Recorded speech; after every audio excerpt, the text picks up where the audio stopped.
Depuis plusieurs mois, la ville de Limoges travaille sur les perturbateurs endocriniens avec pour objectif une baisse de leur présence dans les crèches municipales. Une opération pilote a été lancée à la crèche Joliot-Curie. Diagnostic, sensibilisation et formation s'enchaînent. Les perturbateurs endocriniens sont partout. Et les parfums, pour être stabilisés et pour être émanants, on utilise des phtalates généralement.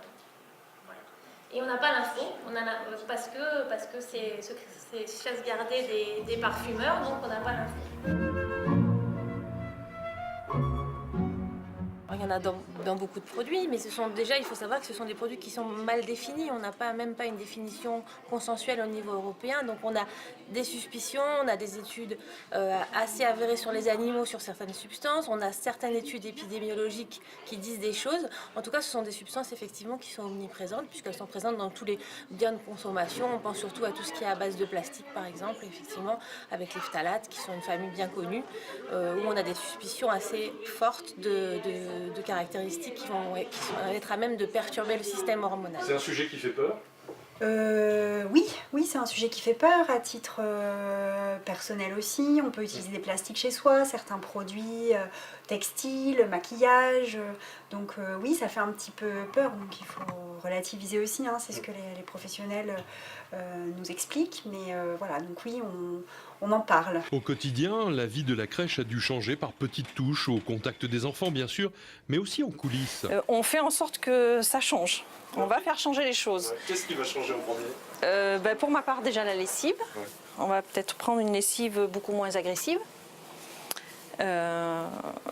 Après, c'est au niveau des produits d'entretien, au niveau des jouets. On a eu une sensibilisation, donc on a dû changer de mode de travail. Qu'est-ce qui a changé ?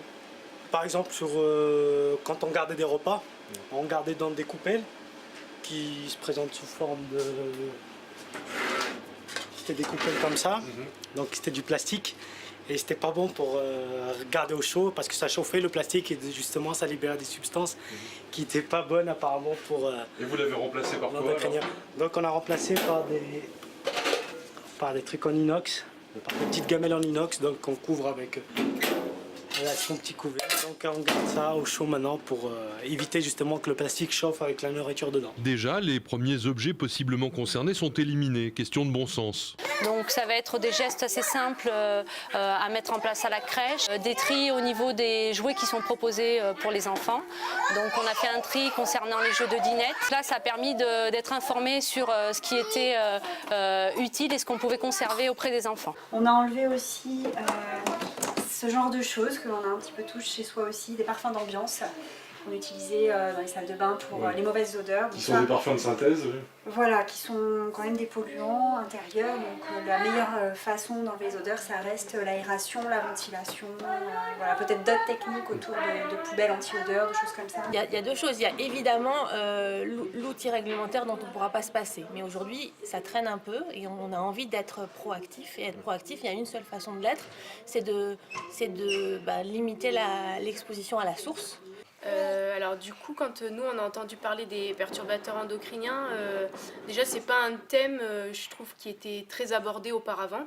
On en entendait parler, mais c'était assez succinct, c'était pas trop détaillé, c'était un peu loin et du coup le fait qu'on ait pu avoir une réunion sur ce sujet, ça nous a permis de comprendre de quoi il s'agissait. Et on sait qu'au niveau des couches, il pourra y avoir des changements, des choses comme ça. Après, tout ce qui est le plastique qui est utilisé aussi, on sait que tout va être retravaillé de façon à ce que ce qui est utilisé soit pas nocif pour les enfants. Alors là, par exemple, on est dans un dortoir vide de ses occupants. Oui. Et vous venez d'ouvrir les fenêtres, c'est un réflexe maintenant ? Oui, ça l'était déjà bien avant. On a accentué depuis l'audit les temps d'ouverture. Là, quand il n'y a pas d'enfants, en fait, c'est ouvert quasi systématiquement, donc de 7h30 jusqu'à 10h. Après, ce qui est préconisé aussi, c'est d'ouvrir juste avant que les enfants viennent se coucher pour renouveler à nouveau l'air. Ça, finalement, ça va être la Bible de la trappe aux perturbateurs endocriniens dans la maison ? C'est une analyse, c'est la mienne, mais voilà, c'est une première analyse et ça, c'est surtout l'idée de prioriser les produits qui vont pouvoir être éliminés en priorité ou substitués. En quelle minute on s'y reporte et on trouve quoi comme information dans votre classeur ? Ça va être l'analyse des fiches de données de sécurité. Les fiches de données de sécurité, c'est technique, c'est pas toujours facile à appréhender. Donc l'idée, ça va être de donner des informations pragmatiques et de surligner simplement les domaines où il faut vraiment regarder. C'est un sujet dont vous parlez avec les parents quand ils viennent chercher les petits ou quand ils vous les laissent? Non, pas encore. Je pense que non. C'est vrai que c'est pas trop un sujet qu'ils utilisent et qu'ils abordent avec nous. Pourtant, ils vont être obligés de porter des biberons verts bientôt.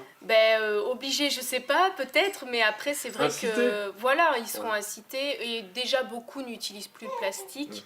Donc je pense que c'est déjà peut-être quelque chose qui les touche. De toute façon, quand on a des enfants en bas âge ou des nouveau-nés, c'est vrai qu'on essaye de faire au mieux pour qu'ils soient pas trop dans les polluants. Donc je pense que déjà de même, c'est une directive de vie qu'ils ont. Une réforme des achats est engagée, des jouets au mobilier en passant par les peintures et revêtements de sol. D'ici peu, des ateliers de formation pour les familles seront proposés en partenariat avec la Mutualité française Limousine.